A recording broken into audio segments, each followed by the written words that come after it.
Est-ce que l'intelligence est innée? Je vais tenter de répondre à cette question dans cette vidéo. Avant de commencer, je n'ai pas la science infuse. Je peux me tromper, j'ai fait des recherches dessus, mais si je dis des conneries, corrigez-moi dans les commentaires.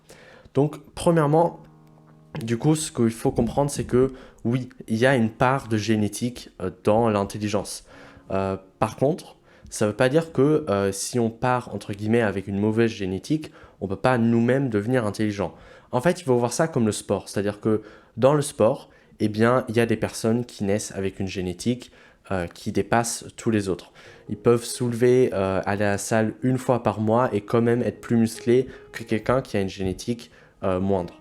Par contre, ça ne veut pas dire que la personne qui a une moins bonne génétique ne peut pas devenir plus musclée que la personne qui a une meilleure génétique parce qu'elle peut plus s'entraîner que l'autre.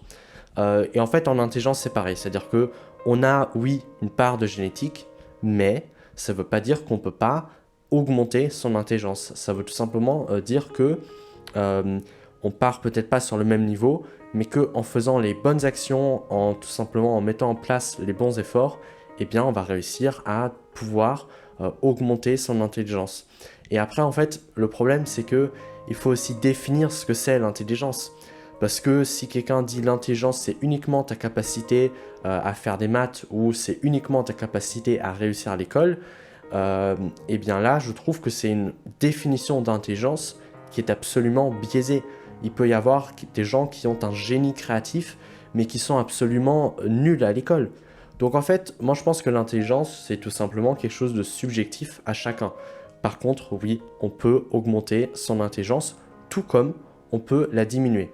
Si par exemple, supposons que notre intelligence, c'est notre capacité à pouvoir raisonner, notre capacité à pouvoir bien nous exprimer, disons, et aussi notre capacité à pouvoir être bon dans un domaine. Donc là, on peut vraiment tout inclure, c'est-à-dire qu'on peut inclure des domaines artistiques, comme on peut inclure des domaines qui sont plus scientifiques, etc. Donc ça, c'est du coup comment on pourrait voir l'intelligence. Notre capacité à tout simplement être perçu comme intelligent en fait par les autres. Par contre, comme on a vu, oui, on peut augmenter son intelligence, je vais vous montrer juste après, mais on peut également la diminuer. C'est-à-dire que on peut par exemple fumer du cannabis, ce qui va diminuer notre intelligence. On peut par exemple aussi, je sais pas, regarder des vidéos TikTok toute la journée. Ça va également tout simplement faire décroître notre intelligence.